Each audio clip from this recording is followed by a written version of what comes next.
രാമൻകുട്ടി ഒരു കർഷകനായിരുന്നു. അവിവാഹിതനായ രാമൻകുട്ടി തന്റെ മക്കളെ സ്നേഹിക്കുന്നതിലേറെ മരങ്ങളെ സ്നേഹിച്ചു. പെട്ടെന്നാണ് രാമൻകുട്ടി ആ കാഴ്ച കണ്ടത്. വഴിയിൽ ഒരു ജാതി മരം വീണുകിടന്നു. രാമൻകുട്ടി ഒട്ടും അമാന്തിച്ചില്ല. ആ മരം പൊക്കാൻ ശ്രമിച്ചു.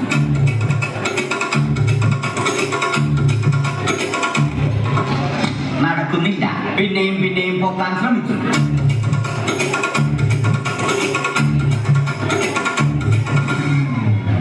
നടക്കുന്നില്ല. രാമൻകുട്ടി വഴിയിൽ പോയവരെ എല്ലാവരെയും സഹായത്തിന് വിളിച്ചു.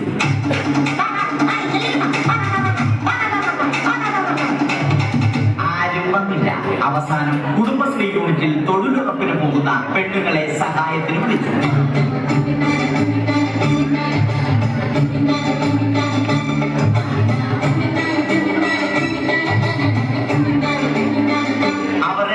അവർ അവരുടെ സ്ഥിരം പണി തുടങ്ങി. അത് കണ്ട് ദേഷ്യം വന്ന രാമൻകുട്ടി മരത്തെ ഒറ്റയ്ക്ക് പിടിച്ചു പോക്കി. അത്ഭുതമെന്ന് പറയട്ടെ, മരം നേരെ നിന്നു. ഇത് കണ്ട തൊഴിലുറപ്പ് പെണ്ണുങ്ങൾ രാമൻകുട്ടിയോട് നോക്കുകൂലി ആവശ്യപ്പെട്ടു.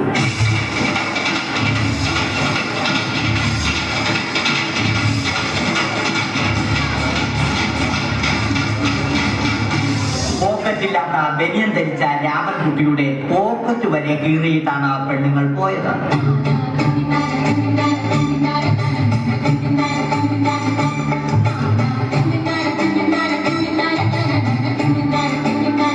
രാമൻകുട്ടി പിന്നീട് ഒന്നും ആലോചിച്ചില്ല.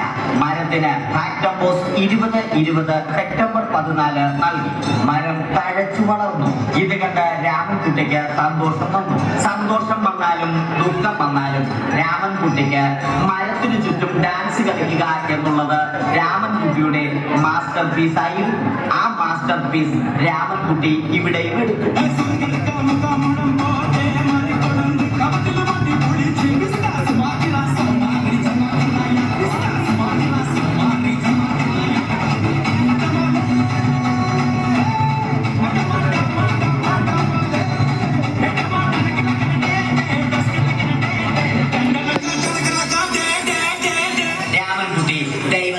പ്രാർത്ഥിച്ചു.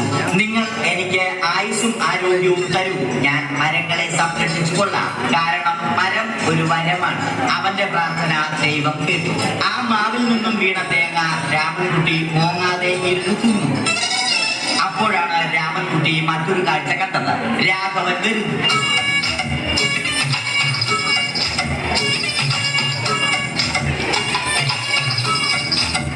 മരം മുറിക്കൽ ഹോബിയാക്കിയ, അതിലുപരി ജോലിയാക്കിയ രാഘവൻ മരങ്ങളുടെ ശത്രുവൻ. മരങ്ങൾ മുറിച്ച് ഫർണിച്ചർ പണിയുന്നത് തെറ്റൽ. അവനെ ഇതിൽ നിന്നും പിന്തിരിപ്പിക്കണം. അവർ തമ്മിൽ ഒന്നും രണ്ടും പറഞ്ഞു. സംസാരം മൂത്ത് വാക്കേറ്റമായി. അത് പിന്നെ അടിയിൽ കലാശിച്ചു.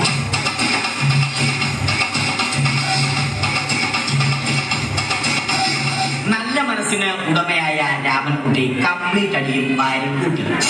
ഒടുവിൽ രാമൻകുട്ടി സർവ്വധൈര്യവും സംഭരിച്ച് രാഘവനോടായി അലറി. മനസ്സലിഞ്ഞ രാഘവൻ രാമൻകുട്ടിയെ അരികിൽ വിളിച്ചു. കൈവാക്കിന് കിട്ടിയ രാമൻകുട്ടിയെ രാഘവൻ ഒട്ടി റൊട്ടിയാക്കി മരത്തിലൊട്ടിച്ചു.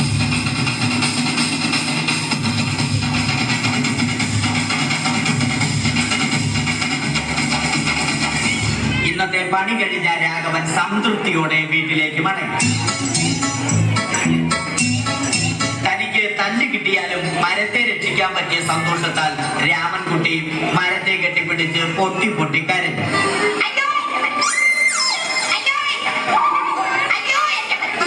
കാരണം മരം ഒരു വരമാണ്. കെട്ടിപ്പിടിക്കൽ ഏറ്റുവാങ്ങിയ മരം നാണം കൊണ്ട് ചിന്തകൾ താഴ്ത്തി. മരത്തെ രക്ഷിച്ച ക്ഷീണത്തിൽ രാമൻകുട്ടി മരച്ചുവട്ടിലിരുന്ന് ഉറങ്ങിപ്പോയി. പെട്ടെന്നാണ് അത് സംഭവിച്ചത്. പ്രകൃതി അതിന്റെ തനി ഗുണം കാണിച്ചു തുടങ്ങി. മഴയും കാറ്റും ഇടിയും വന്നു. അതോടൊപ്പം കോളും വന്നു. കോളെടുത്ത് രാമൻകുട്ടി പറഞ്ഞു. കോൾ കട്ടായി. രാമൻകുട്ടി ദൈവത്തോടായി പറഞ്ഞു. കാറ്റും മഴയും അതൊന്നും ചെവിക്കൊണ്ടില്ല. രാമൻകുട്ടിയുടെ മരം ആടി ഉലഞ്ഞു. രാമൻകുട്ടി ദൈവത്തോടായി വീണ്ടും പറഞ്ഞു, മരം ഒരു വരമാണ്, മരത്തെ ഒന്നും ചെയ്യൽ. വരം കിട്ടിയതുപോലെ രാമൻകുട്ടി തന്റെ ചൂണ്ടുവിരൽ കൊണ്ട് മരത്തെ താങ്ങി നിർത്തി. ചൂണ്ടുവിരൽ വളഞ്ഞ് ചൂണ്ട പോലെയായി. ഇനി മീൻ പിടിക്കാൻ കൊള്ളാം. അവസാനം സംഭവിക്കേണ്ടത് സംഭവിച്ചു. രാമൻകുട്ടി അടിയിലും മരം മുകളിലും. അന്ത്യശ്വാസം വലിക്കുന്നതിനു മുമ്പ് രാമൻകുട്ടി ദൈവത്തോടായി ഇങ്ങനെ പറഞ്ഞു, എന്റെ